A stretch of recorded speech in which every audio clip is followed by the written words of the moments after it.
Jayson Tatum and Donovan Mitchell are two of the most popular young talents in the NBA today, due to each of their electrifying rookie seasons last year.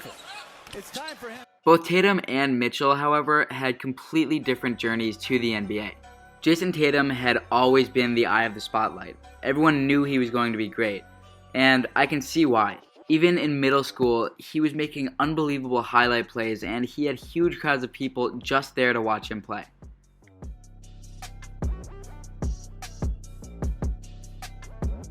Tatum attended Chaminade College Prep School, which has also produced NBA All-Stars like Bradley Beal, who averaged 32.8 points per game and 5.3 rebounds at his time at Chaminade, as well as David Lee, who won the 2001 dunk contest as a McDonald's All-American. As you can probably guess, Tatum was an absolute monster in high school.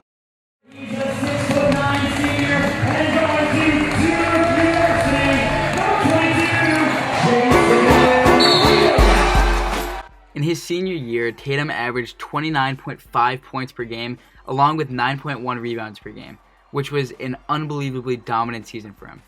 He was selected to the McDonald's All-American game as well as the Jordan Brand Classic as one of the most elite players in the high school game.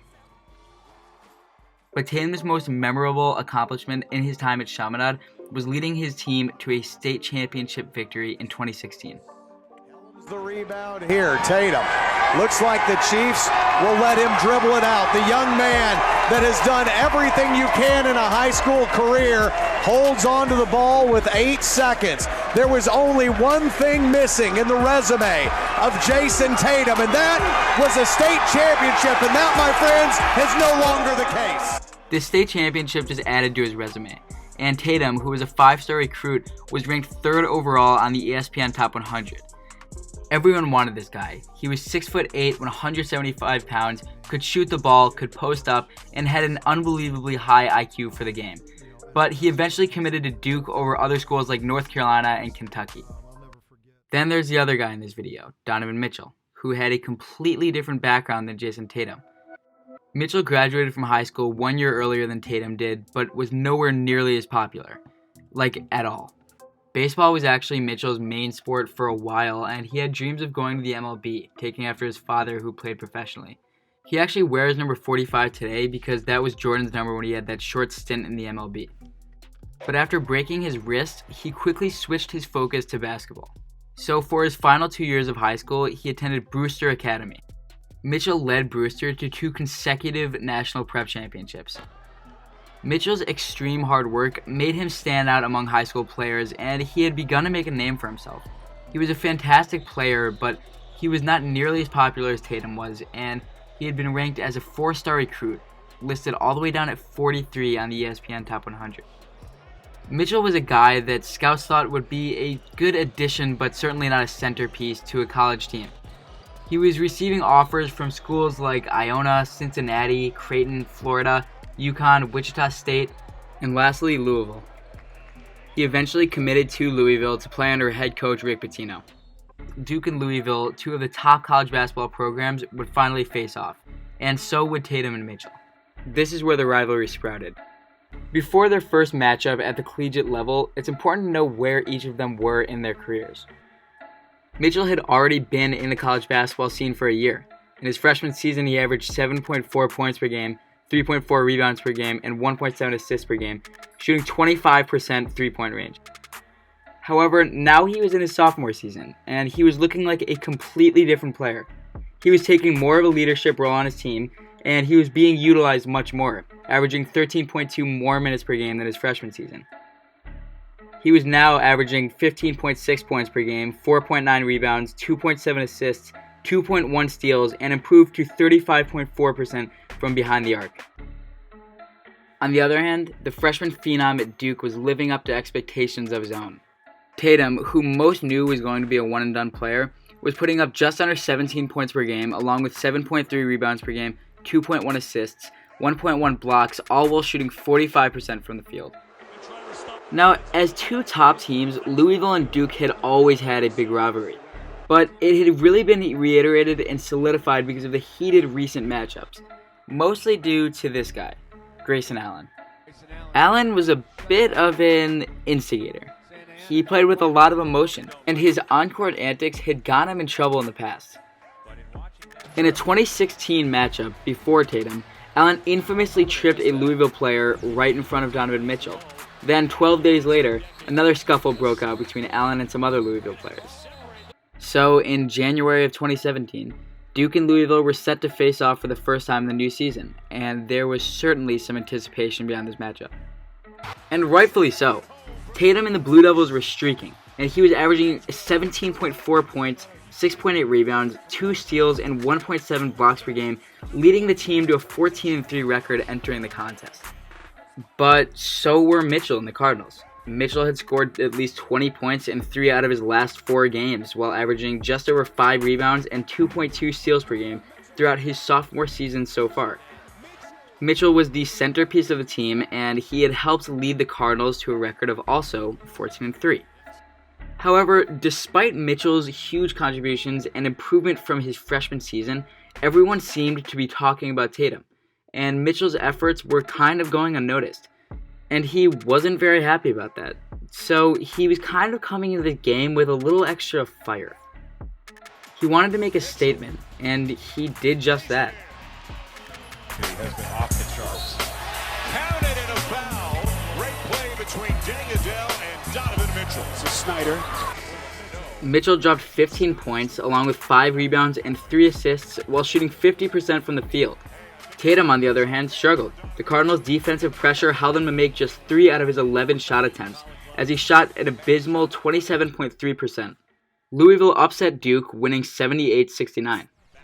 But in the game, Mitchell had done something that Duke didn't take too kindly.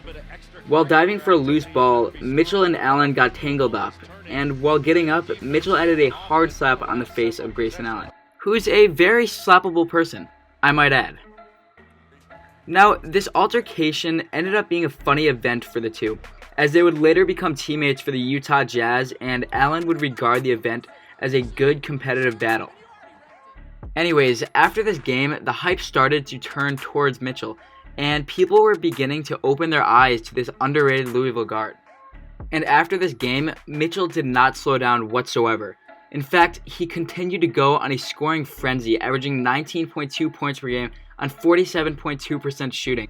However, Mitchell's scoring streak would come to an end once they faced the Blue Devils once again. Duke was full of vengeance, and they now knew what Donovan Mitchell was capable of, and so they were not going to let him have the game he had last time. And before their second matchup of the season, Tatum had also been showing out. More ball screen situations, make it guard. Tatum slamming it home for the Blue Devils. Tatum was rising up on the draft boards as expected, and many were projecting him to be a top 3 pick. As the Cardinals and the Blue Devils matched up once again in the quarterfinals of the ACC tournament, it was as if Mitchell had disappeared. Mitchell struggled tremendously. He shot 3 for 14 throughout the game and shot a horrendous 14.3% from three-point range, making just 1 out of his 7 attempts. This was Tatum's game. Tatum had completely eclipsed Mitchell after putting up 25 points, 6 rebounds, and 3 steals, all while shooting a fantastic 60% from the field. Allen to Tatum. Duke beat Louisville 81-77. Both Tatum and Mitchell declared for the 2017 NBA Draft. Each of their situations were very different, however. Everyone knew that with Jayson Tatum's talent and how he showed out in his freshman season, he was going to be a top lottery pick. But for Mitchell, on the other hand, he didn't even know if he'd hear his name called at all. Mitchell stated, "I didn't think I was going to be drafted, to be honest. I'm so serious. I mean wholeheartedly too. I don't know. I didn't realize it probably until about a week and a half, 2 weeks before the draft. Once I got invited to the green room, that's when I was like, okay, I'm first. I'm getting drafted in the first round. Because they try their best not to let guys sit in there forever." The draft eventually came, and Jayson Tatum was drafted 3rd overall to the Boston Celtics.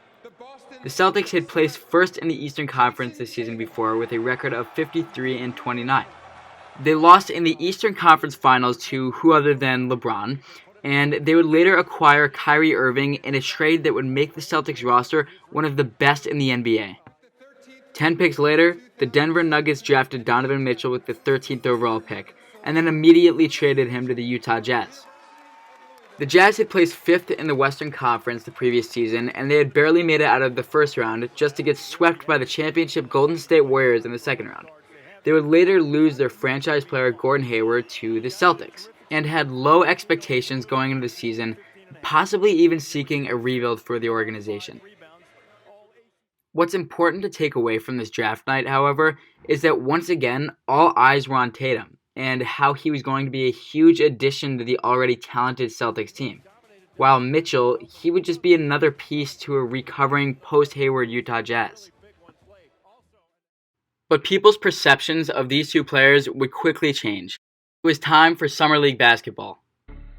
The Summer League usually begins at the beginning of July, and it's for players that are under the age of 25 who are either new to the NBA or have been in the league for about a year or two.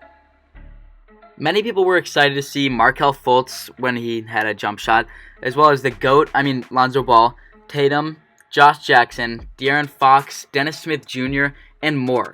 Yeah, the 2017 NBA draft was pretty stacked. So the least of people's concerns was Donovan Mitchell. No one really cared or even knew who he was. Which is why this was big for him. This was an opportunity to show that he was as good or even better than any other player in the draft.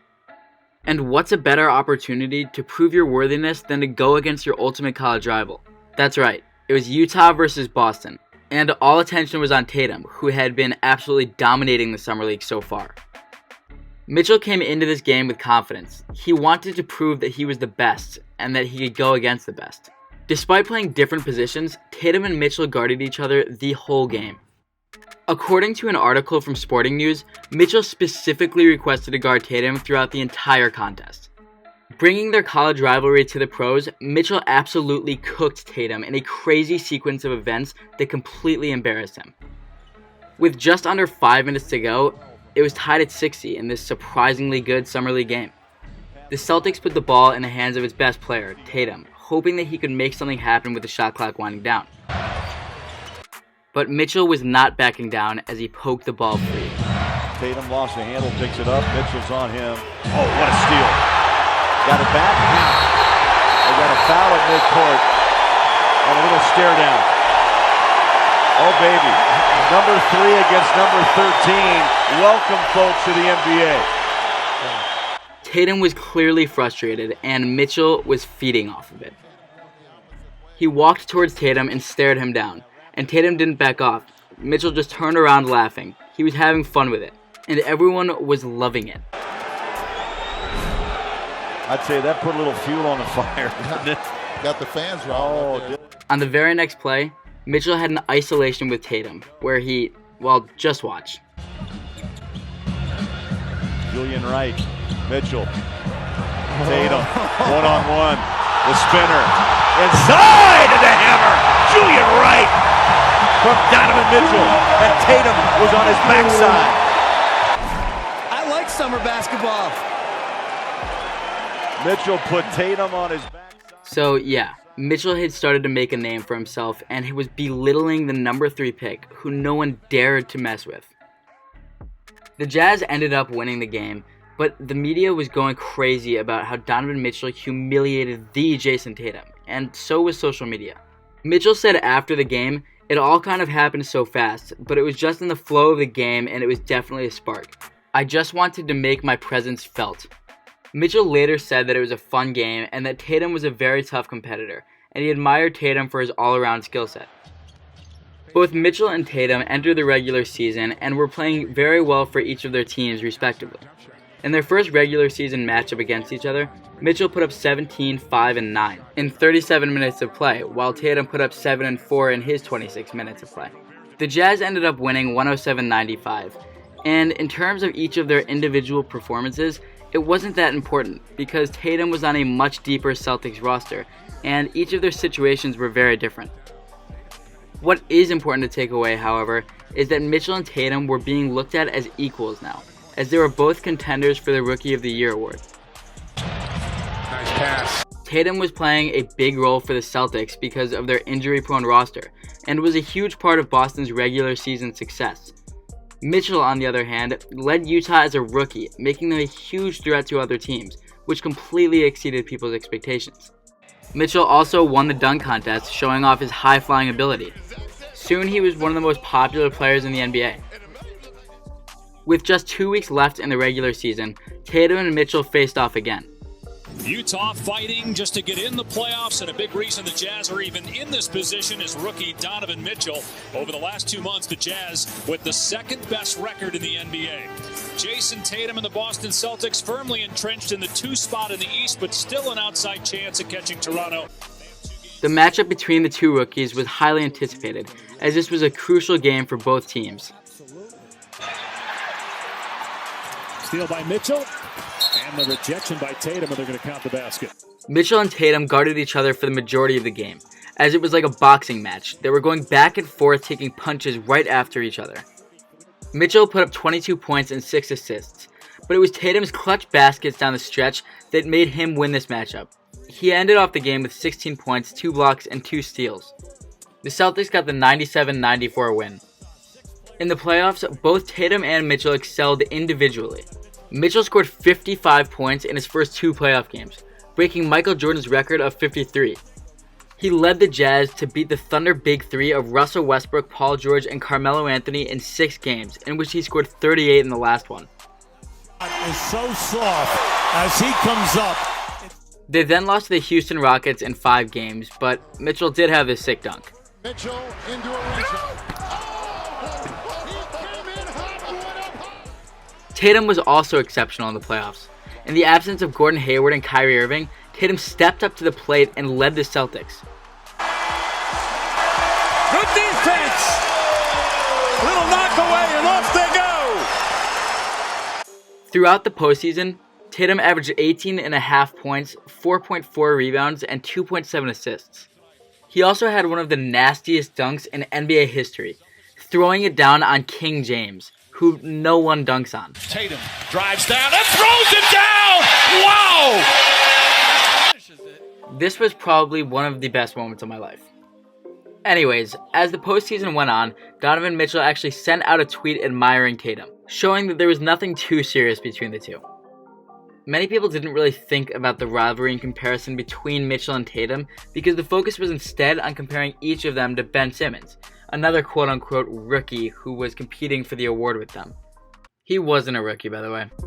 It was Simmons and Mitchell's beef that distracted everyone from the other rivalry that included Tatum. They were the frontrunners for Rookie of the Year, so the focus was on them. Mitchell even went as far as wearing sweatshirts that had the definition of rookie on them, questioning Ben Simmons' eligibility for the award. Eventually, Simmons would win Rookie of the Year. Now, both Tatum and Mitchell are in their sophomore seasons, continuing to build on their careers that had a skyrocket start. It's important to understand the differences in their journeys to how they got to where they are now, and the rivalry that began in college. Tatum and Mitchell are cordial with each other, and they by no means have a dislike for each other. But on the court, they're both extremely fierce competitors, and in that 48 minutes, they are the worst of enemies. Their rivalry has gone unnoticed because of all of the other distractions that people focus on. But it's important to know how much history is behind this matchup every time they face off. I'm just excited to watch the future battles they'll have against each other, and I hope you are too. Thanks for watching this video, and if you liked this, subscribe to the channel for more. Leave a like as well. Thanks again, and go Knicks!